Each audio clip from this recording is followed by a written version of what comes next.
Hello hi friends, welcome back to our channel. Okay friends, ఇలాంటి videos అందరికన్నా ముందుగా చూడాలి అనుకుంటే మా ఛానల్ మొదటిసారిగా చూస్తున్నట్టయితే ప్లీజ్ సబ్స్క్రైబ్ చేయండి. అలాగే పక్కనే ఉన్న బెల్ ఐకాన్ని క్లిక్ చేయండి. తప్పకుండా సబ్స్క్రైబ్ చేసుకోవడం మర్చిపోకం ఫ్రెండ్స్. మా ఛానల్ని సపోర్ట్ చేసిన వాళ్ళు అవుతారు. ఇప్పుడు మనం వీడియోలోకి వెళ్ళిపోదాము. ఇంకా రాధ దగ్గరికి ఇంకా వసుంధర గారు వెళ్తారు. ఇంకా నువ్వు ఇక్కడ నుండి వెళ్ళిపో, ఇక్కడ అసలు ఎవరి కంట్లో కనిపించొద్దు, ఇంకా నువ్వు ఎక్కడికి వెళ్తావో మాకు తెలియదు, దూరంగా మాకెవ్వరికి కనిపించకుండా వెళ్ళిపో అనేసి అంటుంది. దాంతో రాధ ఒక్కసారిగా షాక్ అవుతుంది. ఏంటి బామ్మగారు ఏమంటున్నారు అనేసి అంటే, నువ్వు అలా పిలవకు, నేను నీకు బామ్మని ఎలా అవుతాను? ఏమన్నా నువ్వు నా కొడుక్కి కూతురివా, లేకపోతే నా కూతురికి కూతురివా? అలాంటిది నువ్వు నన్ను బామ్మ అని అలా పిలుస్తుంటే నాకు చాలా కోపంగా ఉంది, చాలా కోపం వస్తుంది.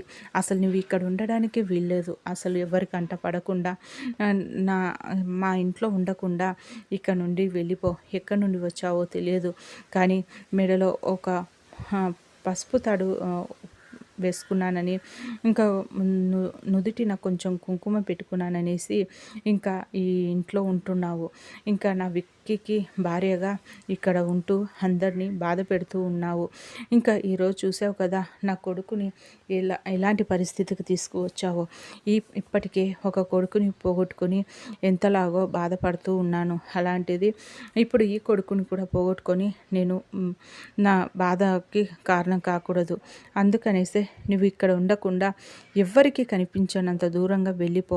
మళ్ళీ ఇక్కడ చుట్టుపక్కల ఎక్కడ కనిపించకూడదు. ఇంకా మళ్ళీ కనిపించావంటే మా విక్కీ లేదా మా రామ మళ్ళీ నిన్ను తీసుకొచ్చే అవకాశం ఉంది. అందుకనేసి ఎవరికి కనిపించకుండా ఇక్కడ నుండి వెళ్ళిపో, ఎవరికి కంటపడకుండా అనేసి అంటూ ఉంటే అప్పుడే అక్కడికి దమయంతి ప్రియలు రావడం జరుగుతుంది.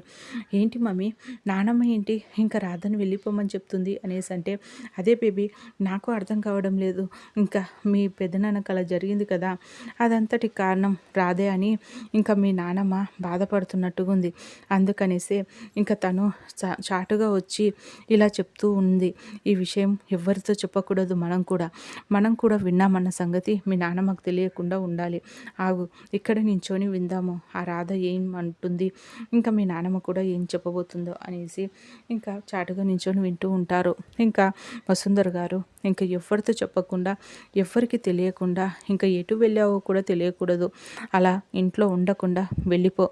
నా మనవడు అలాగే నా కొడుకు వాళ్ళు బయటికి వచ్చేలోపు నువ్వు అసలు ఇక్కడ ఉండాల్సిన అవసరం లేదు, వెళ్ళిపో అనేసి అంటూ ఉంటే, అలా మాట్లాడతారేంది బామ్మగారు, ఇంకా గురూజీకి నేను అన్యాయం చేయడం ఏంటి, అసలు మీరేమంటున్నారు అనేసి అంటే, నేను ఏదైనా నీ వల్లే ఇదంతా జరిగింది, ఇదంతా కారణం నువ్వే, మళ్ళీ నా వల్ల ఇలా జరిగింది అనేసి మాట్లాడుతున్నావా?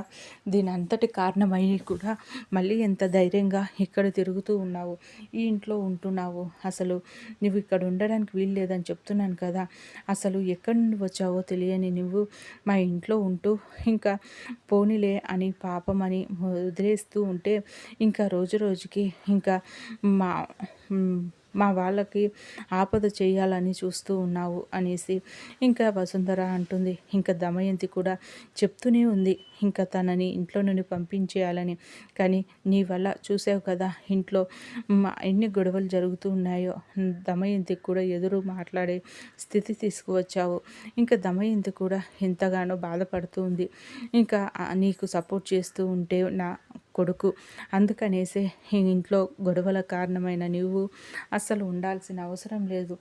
నా కొడుకుకి అలాగే నా కూతురికి కూడా, ఇంకా నా అల్లుడికి ఎవ్వరికి చెప్పకుండా, ఇంకా ఎక్కడ వెళ్ళావో కూడా తెలియకుండా దూరంగా వెళ్ళిపో అనేసి కోపంగా చెప్తుంది. ఇంకా దాంతో రాధ ఏం చేయాలా అనేసి అర్థం కాక సైలెంట్గా అక్కడ నుండి ఇంకా వెళ్తూ ఉంటుంది. ఇంకా కాసేపు తర్వాత విక్రమ్ ఇంకా రాధా అనేసి వెతుకుతూ ఉంటాడు. ఇంకా దమయంతి ప్రియలు మాత్రం చాలా సంతోషపడుతూ ఉంటారు. ఇంకా ఏంటి బేబీ, ఈరోజు మీ నానమ్మ ఇంతలా మాట్లాడేసిందేంటి? మీ నానమ్మకి అంటే కోపం వచ్చింది, మీ పెద్దనాన్నకి అలా జరిగింది కదా, అందుకనేసే తన కోపం వచ్చి ఆ రాధని ఇంట్లో నుండి పంపించేసింది. ఇంకా కానీ ఈ విషయము ఎవరికి చెప్పకూడదు అంటుంది కాబట్టి మనం కూడా తెలియనట్టుగానే ఉండాలి అనేసి దమయంతి అంటుంది. ఇంకా మరోపక్క విక్రమ్ రాధ కోసం వెతుకుతూ ఉంటాడు. ఉంటాడు. ఇంకా రాధ ఎక్కడికి వెళ్ళిపోయింది ఇంకా బామ్మగారు అనేసి అడిగితే ఏమో నాకు తెలియదురా అనేసి అంటుంది వసుంధర గారు. ఇంకా రాధ ఎక్కడికి వెళ్ళి ఉంటుంది అనేసి ఇంకా ఆలోచిస్తూ ఉంటాడు. ఇంకా సునందని కూడా వెళ్ళి అమ్మ రాధ ఏది కనిపించడం లేదు అనేసి అంటే ఏమోరా నాకు కూడా తెలియదు అనేసి అంటుంది. అయితే ఎవరితో చెప్పకుండా ఎక్కడికి వెళ్ళి ఉంటుంది అనేసి ఫోన్ చేస్తూ ఉంటే ఫోన్ స్విచ్ ఆఫ్ వస్తూ ఉంటుంది. ఇంకా రాధ సైలెంట్గా ఎక్కడికి వెళ్ళాలనో తోయని స్థితి. ఇంటికి వెళ్తేనేమో అమ్మ బాధపడుతుంది. అమ్మ ఇప్పుడు ఎందుకు మళ్ళీ వచ్చావు, ఏదైనా గొడవ పడ్డారా అనేసి అడుగుతూ ఉంటుంది. లేదు ఇలా ఇంకా బామ్మగారు నన్ను శాశ్వతంగా ఇంట్లో నుండి వెళ్ళిపోమని చెప్పారు అంటే అమ్మ తట్టుకోలేదు. అందుకనేసే ఇప్పుడు నేనేం చేయాలి అనేసి ఆలోచిస్తూ ఒక గుడి కనిపిస్తుంది. ఇంకా గుడి దగ్గరికి వెళ్తుంది ఇంకా రాధ. ఇంకా విక్రమ్ తన ఫోన్కి ఫోన్ చేస్తూ ఉంటే ఫోన్ స్విచ్ ఆఫ్ అనేసి వస్తుంది. అదేంటి రాధ ఫోన్ స్విచ్ ఆఫ్ అని వస్తుంది ఏంటి, ఒకవేళ ఛార్జింగ్ ఏందన్నా అయిపోయిందో ఏమో, అయినా ఎక్కడికి వెళ్ళి ఉంటుంది, నాకు చెప్పకుండా ఎక్కడికి వెళ్ళదు, ఇంకా ముఖ్యంగా అమ్మతో అయినా చెప్పేసి వెళ్తుంది, అలాంటిది ఎవరితో చెప్పకుండా వెళ్ళింది అంటే అసలు ఎక్కడికి వెళ్ళి ఉంటుంది అనేసి ఇంకా ఆలోచిస్తూ ఉంటాడు ఇంకా విక్రమ్ మరోపక్క.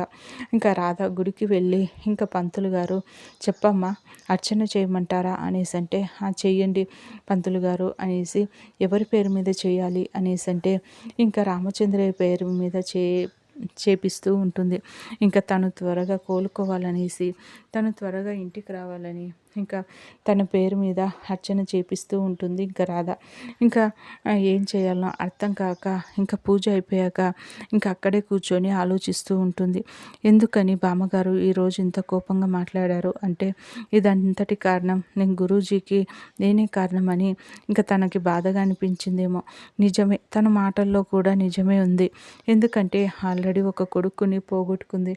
అందుకని మళ్ళీ ఈ కొడుకు కూడా ఏదైనా జరగరాంది జరిగితే ఇంకా తనకి బాధగా ఉంటుంది కాబట్టి అందుకనేసి అలా మాట్లాడి ఉంటుంది. నేను అర్థం చేసుకోగలను అనేసి ఇంకా రాధ బాధపడుతూ కూర్చుంటుంది. నేను ఒకరికి అన్యాయం చేయాలనుకునేదాన్ని కాదు. ఇంకా విక్రమ్ గారు నాకు నా సహాయం కోరారు కాబట్టి విక్రమ్ గారికి సహాయం చేయడానికి వెళ్ళానే కానీ నా అంతటా నేను వెళ్ళలేదు. ఇంకా ఆ నిజం వాళ్ళకి తెలియడం లేదు. మాది అగ్రిమెంట్ పెళ్ళి అని వాళ్ళకి తెలియడం లేదు. వాళ్ళకి ఇంకా అగ్రిమెంట్ పెళ్ళి అని తెలిస్తే ఇంకా ఆ విషయం తట్టుకోలేరనేసి అత్తయ్య గారు ఇంకా విక్రమ్ గారు చెప్పకుండా ఆగిపోయారు. కానీ బామ్మగారేమో మాది నిజమైన పెళ్ళి అనేసి ఆలోచిస్తున్నారు అని ఇంకా రాధ ఇంకా మనసులో బాధపడుతూ ఉంటుంది. ఇంకా మరోపక్క విక్రమ్ ఇంకా ఎటు వెళ్ళి ఉంటుంది అనేసి నేను అలా బయటికి వెళ్ళేసి చూసేసి వస్తానము అనేసి ఇంకా వెతుకుతూ ఉంటాడు రాధ కోసం. ఇంకా రాధ ఒక గుడి దగ్గర కనిపిస్తుంది. ఓ రాధ ఇక్కడికి వచ్చావేంటి, గుడికని వచ్చావా అనేసి అడుగుతూ ఉంటే అవును విక్రమ్ గారు అనేసి రాధ అంటుంది. దాంతో ఇంకా అయితే ఎవరితో అయినా చెప్పేసి రావచ్చు కదా అనేసి అంటే ఇంకా రాధ ఏమీ మాట్లాడదు. సరే అయితే పద ఇంటికి వెళ్దాం అనేసి అంటే నేను ఇప్పుడు రాను అనేసి అంటుంది. దాంతో ఇంకా విక్రమ్ షాక్ అవుతాడు. ఎందుకు రావు అనేసి అంటే లేదు విక్రమ్ గారు కాసేపు నేను ఇక్కడే ఉంటాను, మీరు వెళ్ళండి అనేసి అంటుంది.